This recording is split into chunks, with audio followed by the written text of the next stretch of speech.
Então, tava vendo um vídeo aqui do Andrezitos. Pra quem não conhece, é um youtuber aqui, enfim, de games, ele é muito grande. Eu acompanho o conteúdo dele há muito tempo. Eu achei muito bacana que ele evoluiu e começou a fazer esse conteúdo mais até voltado do meu ponto de vista para a área de negócios, né? Porque ele sempre foi programador, desenvolvedor de jogos e ele começou a mostrar essa jornada dele no YouTube de construir um jogo, soltar. Hoje a Steam, né, que nem ele mesmo fala, ela tem o mesmo comportamento, ou então um comportamento semelhante, que é o do YouTube de recomendação, né? O algoritmo vai recomendando jogos conforme eles são comprados. Tem muita gente que fica vendo ali a sua For You, né, da Steam para comprar os jogos novidade, enfim, jogar coisas que, enfim, são hard users realmente ali da Steam, né? Conheço pessoas que são desse jeito também. Eu não jogo muito hoje em dia, né? Já joguei mais, mas ainda assim eu vejo os conteúdos deles até para conseguir ter insights ali pro mundo de negócios, porque eu vejo que o Andrezitos é um cara que é um baita de um empresário. Se você for ver, ele realmente tem sacadas e coisas ali que podem te trazer uma vantagem competitiva no mundo dos negócios.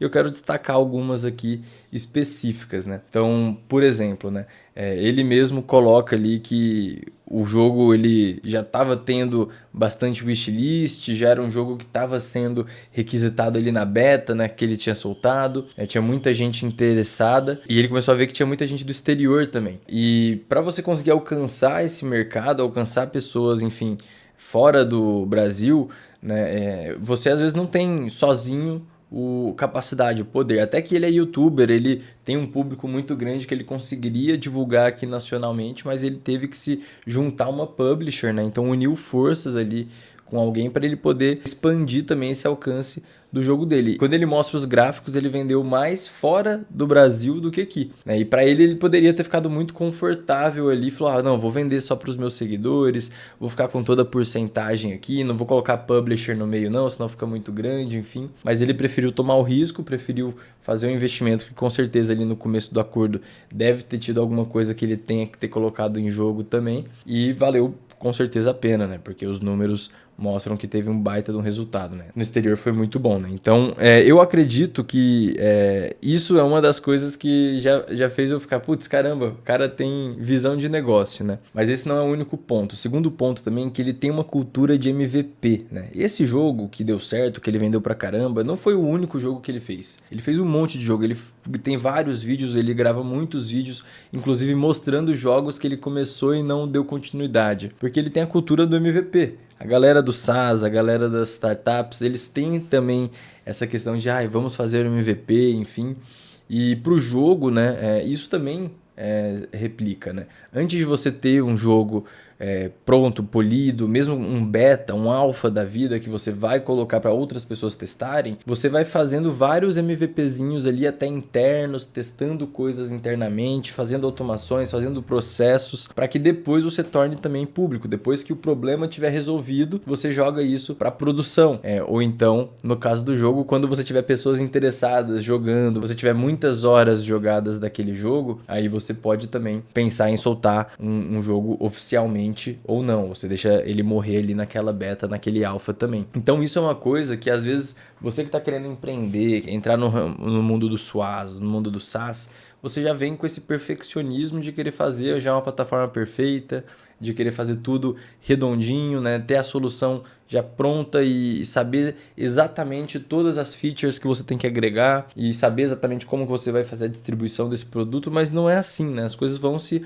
montando, vão se desenvolvendo ao longo do tempo que você também está investindo o seu tempo, sua energia na construção dessa sua plataforma, do seu negócio. Então, dê tempo às coisas também, dê tempo ao tempo, né, para as suas ideias, os seus problemas se amadurecerem. Não tenha medo de fazer esses MVPs internos também. Coloca você, sua equipe para usar ferramentas diferentes no dia a dia, construa coisas diferentes, teste processos novos e automatize coisas também utilizando ferramentas como N8N, enfim, de um jeito que dá, né? Depois que você fizer de um jeito que funciona, que já te ajuda um pouquinho, aí você depois tenta melhorar. Eu acho que essa é a grande pegada também, porque até hoje eles vêm soltando updates daí do Nine Kings, ele vai trazendo ainda um fator de recompra, talvez vai ser uma vaca leiteira aí, um jogo que vai vender e vai gerar muito dinheiro para ele, para a eternidade, né?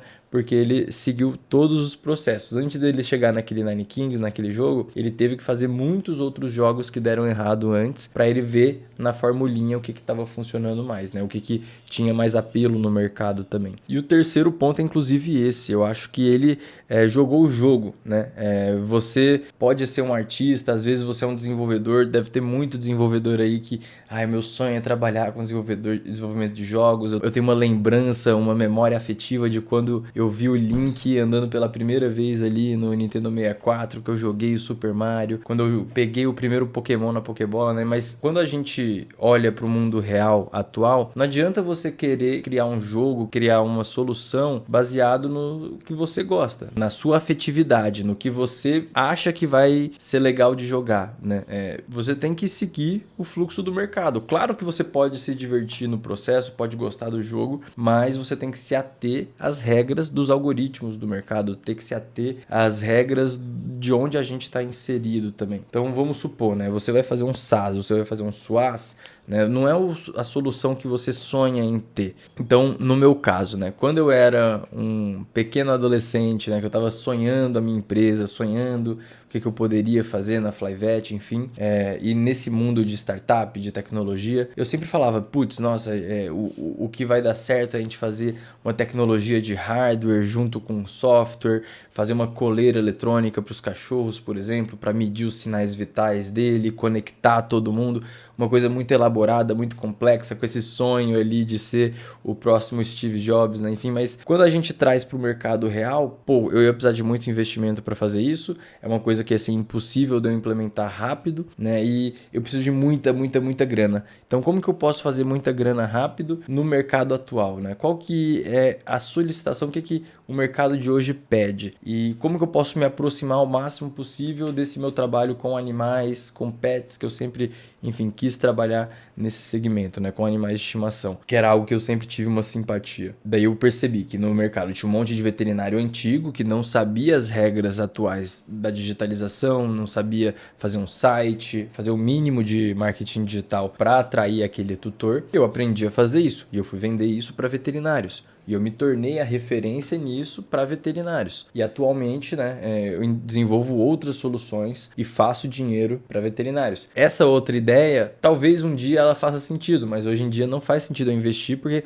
meu esforço, meu tempo, quanto mais eu colocar nessa minha empresa, quando eu colocar, enfim, outros projetos meus, vai valer mais a pena para mim como negócio. E para mim também hoje em dia já é mais interessante. Essa ideia para trás é só uma cena fictícia ali de um adolescente que estava pensando em empreender no começo. E no jogo é a mesma coisa. Você não pode dar ouvido ao seu adolescente, sua criança interior, né, na hora de fazer o seu negócio, fazer a sua empresa, fazer a sua solução, né? Você tem que entender o que dá dinheiro no mercado, o que vai funcionar de fato nesse mercado, né? Eu tenho que jogar as regras do jogo, né? Porque se você ficar muito nessa fantasia, nesse sonho utópico, enfim, você vai quebrar a cara, você vai fazer muita coisa que não vai dar certo. Mesmo se você seguir o algoritmo, mesmo se você fizer o jogo certinho, arroz com feijão que pede no cenário atual, você ainda vai errar muito. Você ainda vai ter muita frustração até acertar. Agora, se você não seguir o algoritmo, vai ser pior ainda. Você vai ficar fazendo e nunca vai ver evolução. Você nunca vai ver o ponteiro mudar. Então esse é o ponto. Se você fizer uma coisa que você quer de qualquer jeito, sem seguir o algoritmo, você nunca vai ser recompensado. Você vai falar para ninguém, não vai ter resultado nunca, né? E você vai desanimar, querer parar de fazer conteúdo, vender o seu produto, vender seu serviço, ou então fazer o seu jogo, o que quer que seja, né? Enfim, se você tem um sonho, quer alcançar, você tem que entender também o que está rolando no mercado, quais são as tendências, para pelo menos se comunicar com aquilo. Nem que seja uma contracultura, nem que seja para criticar, você tem que saber o que está rolando. Você não pode estar totalmente alheio, enfim. E quando você segue, né, o algoritmo e consegue intercalar, colocar um pouco da sua pitadinha ali, você acaba gerando autenticidade, gerando uma coisa que, enfim, só você consegue fazer e provavelmente vai ser o motivo que o consumidor vai consumir de você, tanto da sua empresa, né, do seu conteúdo, do seu canal, ou então, enfim, do seu portfólio de jogos na Steam. E outro cara que eu vejo que se atenta a isso também, né, e que consegue se moldar e colocar a autenticidade dele também nesses projetos, né, e eu nem falo que é surfar onda, não é isso, mas tipo, é realmente conseguir olhar o que o mercado está disponibilizando, onde tem dinheiro, oportunidades e onde que isso encaixa na vida dele. E eu acredito que vale a pena mencionar aqui também é o Yoda, que, enfim, ele é um streamer, garotão, começou jovem aí. Ele era streamer, virou pro player de esportes, depois ele voltou a ser streamer. Teve uma época do stream também que ele tratou a própria stream dele como uma empresa, como uma produtora de conteúdos ali, que ele fazia várias coisas diferentes. Acredito que, enfim, se ele tivesse seguido nesse ritmo, talvez poderia até seguir num caminho do Podpah, por exemplo, né? Não, enfim, que seguiria exatamente desse jeito, mas tinham vários projetos ali dentro, isso que eu queria dizer. E também, assim, né, eu vejo que agora, né, com essa migração dele também para a parte de desenvolvimento de jogos, também investindo em criar um jogo, etc., tem a possibilidade de furar ainda mais essa bolha. E também tá vendo justamente esse movimento de mercado. Eu tô citando ele aqui justamente por causa do Andrezitos. Não acredito que ele esteja fazendo isso por causa do Andrezitos, né? Mas, tipo assim, hoje existe esse algoritmo da Steam. E quem acerta nesse algoritmo, né, quem consegue fazer um jogo que, pô, vai vender bem no começo e vai ficar ali na homepage, na front page, consegue gerar também um negócio que às vezes você não precisa necessariamente de um público. Você precisa de um jogo bom, você precisa de um jogo que as pessoas vão querer jogar, que vai seguir o algoritmo. E eu vejo isso sendo, né, enfim, né, um caminho inteligente a ser seguido. Né? E você aproveitar inclusive o seu público que conversa totalmente direto, né? Então o Yoda poderia ter feito qualquer coisa, ele poderia ir abrir empresa para, sei lá, um outro segmento, né? Que nem tem gente que faz, que ganha dinheiro na internet, vai abrir uma pousada, sei lá, né? Mas ele tem o conhecimento de jogos, o público dele fala de jogos, então eu vou fazer do limão a limonada, né?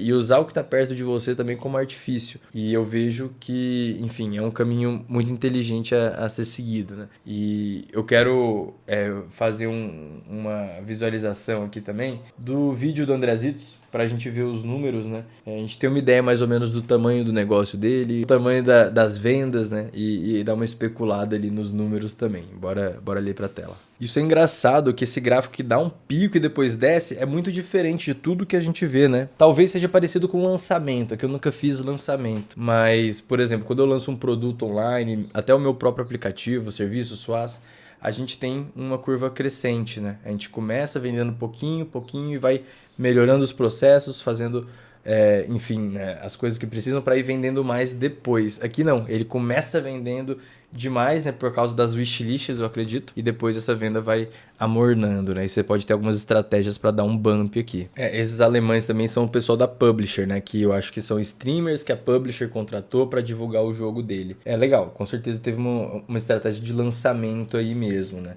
e 50 mil cópias vendidas já no lançamento. Quanto que isso resulta em faturamento? Cada cópia dele é o que? $10? É mais ou menos isso? Então, vamos fazer uma continha matemática rápida, né? Então, no primeiro dia, se ele vendeu 50 cópias vezes $10, ele vendeu $500 mil, né? Em cópia. Caramba, é dinheiro, hein? Só no primeiro dia. $500 mil. Isso no dólar, né, a 6 daria 3 milha no primeiro dia. Vixe. Engraçado aqui também, né? Eu acho que ele vai comentar isso, mas a maior parte das vendas foram nos Estados Unidos, né? Eu achei que por ser uma publisher europeia, que ia ter mais... Até que na Alemanha foi forte, né? Mas achei que ia ter mais unidade lá, né? E o Brasil, mesmo ele tendo o canal, representou 7% só, né? Então, é aquilo, ele com certeza pensou nisso também na hora de criar o jogo, na hora de escolher a publisher, né? De que a maior parte desses hard users da Steam e tal estão nos Estados Unidos, né? Eu acredito que seja onde o algoritmo impacte mais. Então, talvez essa porcentagem, que esses 27%, seja as vendas também que estão acontecendo principalmente ali por causa desse algoritmo, dele ter acertado o jogo também no algoritmo, né? E no total aqui, né, 600 mil unidades. Vamos colocar ali como perspectiva, né, de uma empresa, né, que fatura ali 600 mil unidades vezes $10, 6 milhões de dólares. Vamos colocar aqui anual, né? Vamos supor que isso aí, ele faz um jogo bom desse por ano. Talvez nem isso, né? Talvez seja 2 anos para soltar um jogo bom dessa forma, né? Não vai ser uma coisa com tanta recorrência. Então, vamos dividir isso por 2, vai. 3 milhões por ano, porque ele vai ter um ano ali que ele vai ficar só desenvolvendo, vai soltar alguns jogos que não deram tão certo, e esse deu bom. ainda assim é um valuation de empresa já que você consegue muito aporte, muito investimento também, né? Tendo em vista de que ele já tem um processo definido. Eu acho que realmente podem ter pessoas interessadas aí em fazer investimento com ele, né? Não duvido. Mas é isso. Aí ele vai tentar fazer o celular para dar mais um farmzinho desse, né? Quanto tempo demora para desenvolver isso, uma vez que o jogo tá pronto, eu não faço ideia. Ver o que a galera tá falando aqui. Mas é isso, cara. É muito massa mesmo. Parabéns aí pelo trabalho, né? Eu queria saber o que vocês acham aí dessas dicas. Faz sentido o que eu falei, né? Essa minha observação, enfim. Você acha que trazer isso pro mundo dos negócios é benéfico ou não se misturam as coisas? Tô viajando aqui. Até mais. Deixe seu comentário aí pra gente conversar. Tchau, tchau.